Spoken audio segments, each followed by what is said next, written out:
Good morning. I hope y'all are doing well. It's Siobhan Muir. I'm coming to you live for the Sunday morning tea.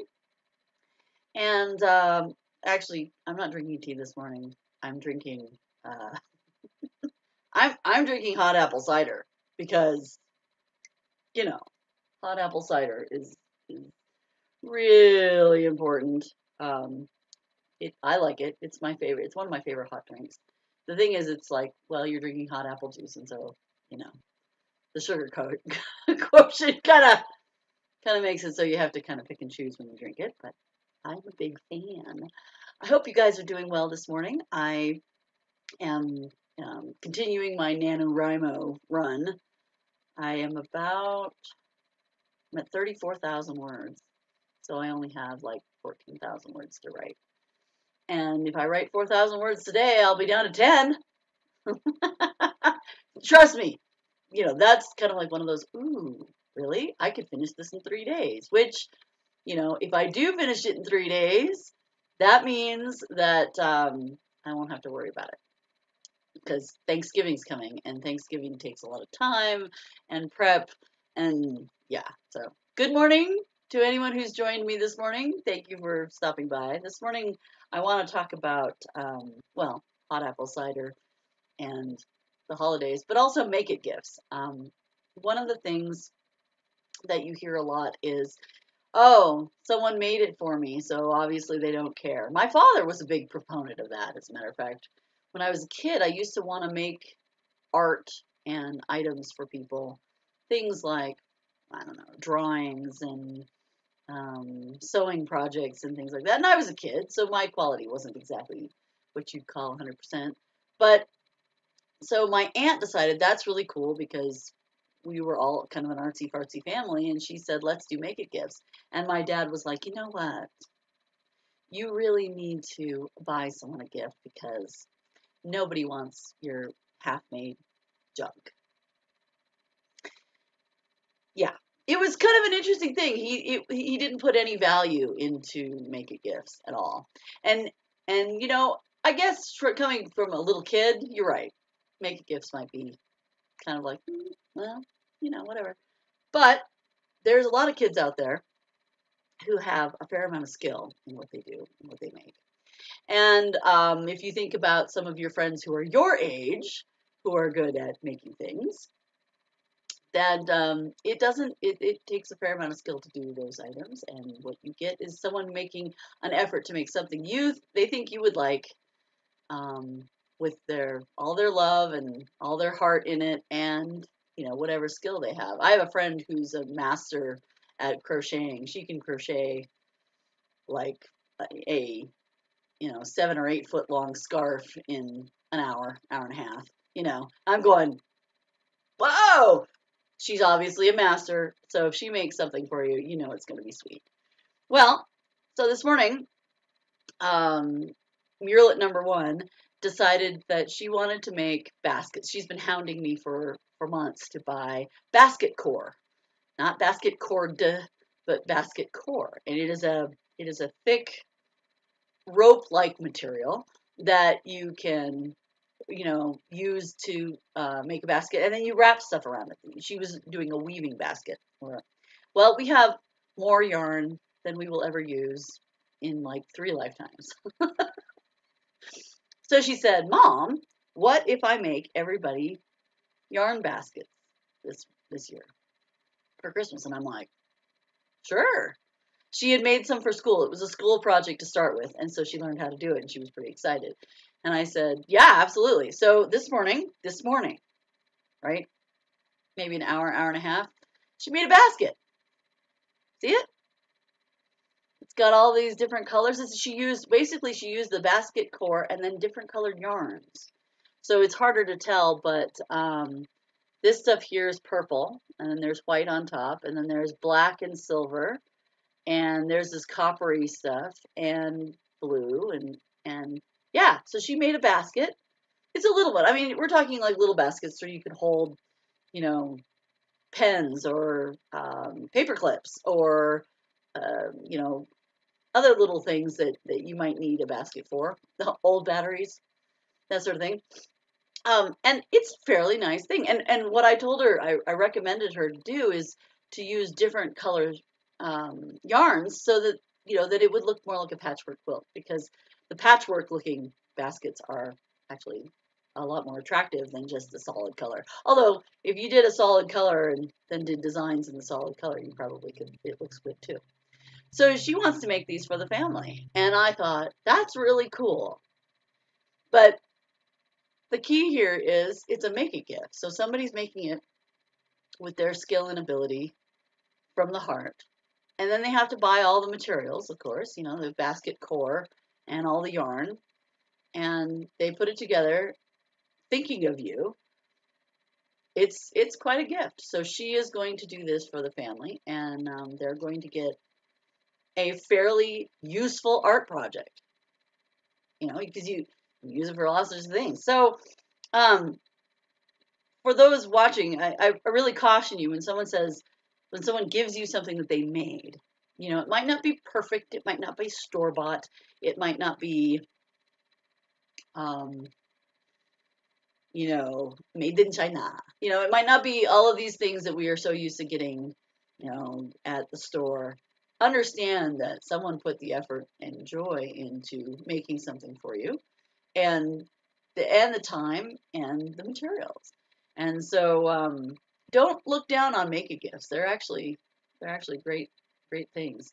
Um, if you have the ability to mold clay, make somebody some plates or some cups, bowls, that sort of thing.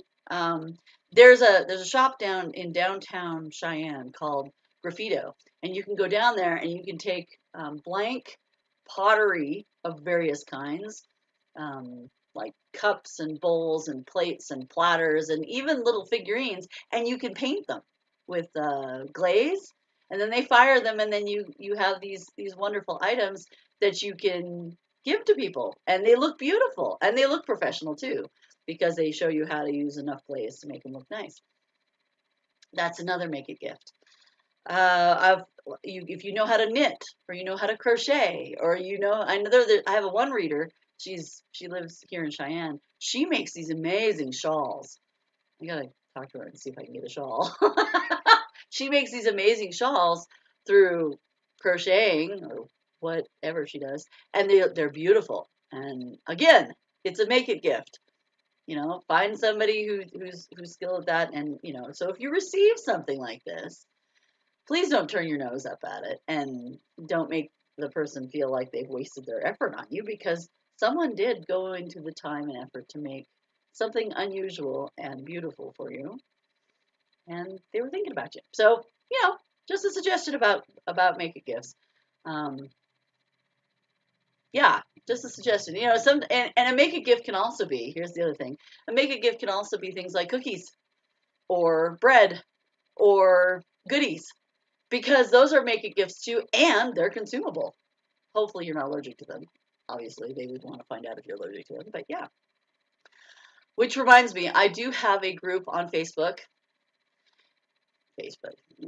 If you want to join, we do a holiday goodie exchange, which means we all sign up, and then everyone bakes something or makes something yummy, puts together a food item, and then sends it to the partner that we exchange names, and then you get to do that. And then, of course, we also make sure that any food allergies are acknowledged, so that the person who's sending you some goodies won't send you something you can't actually eat.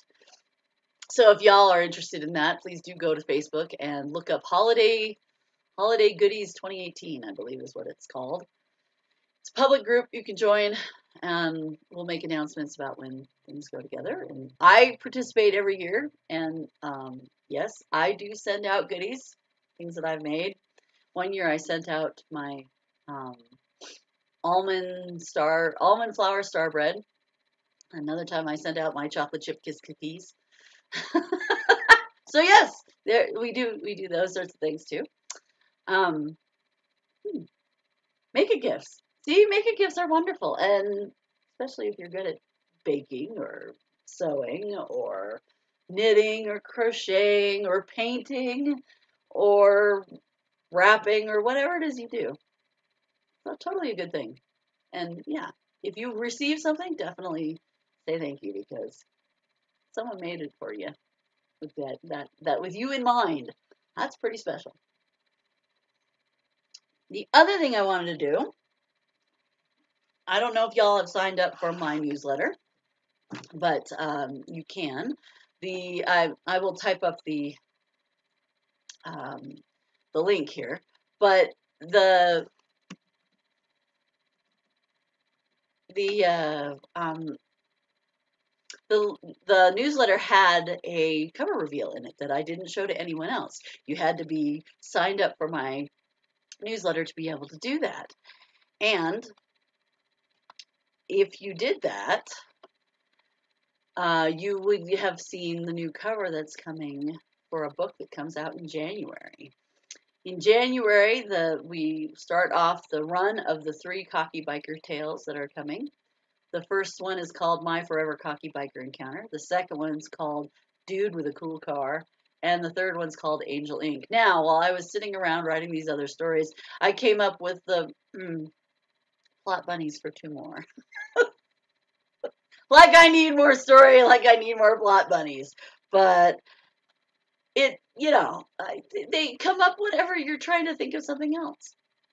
So, but the cover reveal for the first book will be up on my blog and in various places on Tuesday if you want to see it. But if you wanted to see like early, the people who sign up for my newsletter, they get to see it early. And I send them out periodically. I used to send them, newsletters pretty regularly, every month, but yeah, I don't do that. So I won't spam your email and um, I won't send you junk and I won't sell your email and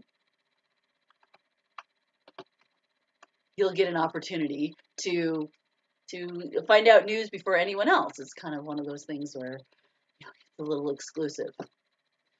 Yeah, you're going to find out news before everyone else. However, I posted the link. Well, actually, I've posted the link and hopefully it will let it go through. I probably will do that. No, didn't like that either. So apparently it won't let me post the link unless I have spaces in there.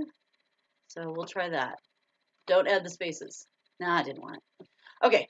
If you go to my website, it's siobhanmuir.com/newsletter, and you can sign right up there.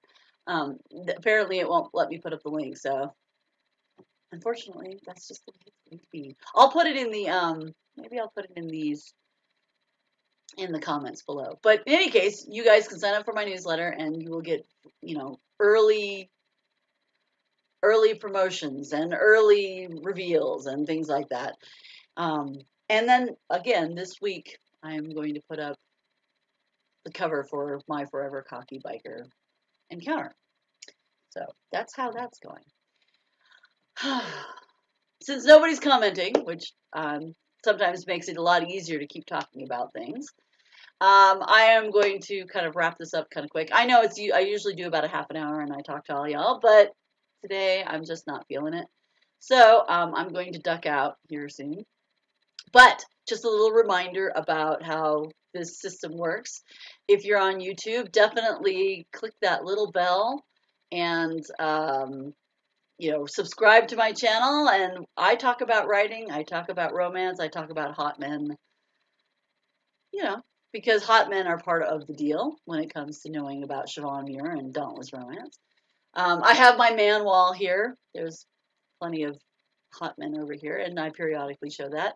But I also talk about the publishing industry and things that I've learned and how to make things easier. If you ever have any questions, please do use the chat over here, right over there, and just sign up for type a question at me and I will answer it. Also, you can always, like I said, up there in that corner, click that little bell to get notifications about when I'm live and subscribe to the channel. The other thing I wanted to tell you is I'm often live Saturday evening for the Saturday evening soliloquy. And we talk about whatever's going on, and I share news with all y'all, and that's how it works. That's usually somewhere between 5 and 6 p.m. Mountain Time, which is 4 p.m. Pacific, 5 p.m. Mountain, 6 p.m. Central, and 7 p.m. Eastern. So yeah, I guess that's it. Thank you for those of you who actually joined me live today. I hope your day is excellent. It snowed outside in Cheyenne, so I will be staying inside warm and bundled up. And drinking more hot cider. So thank you for joining me this morning. I hope you have a fabulous week. And I will, see you next weekend for the Saturday evening soliloquy and the Sunday morning tea. Thanks for joining me today. Bye-bye.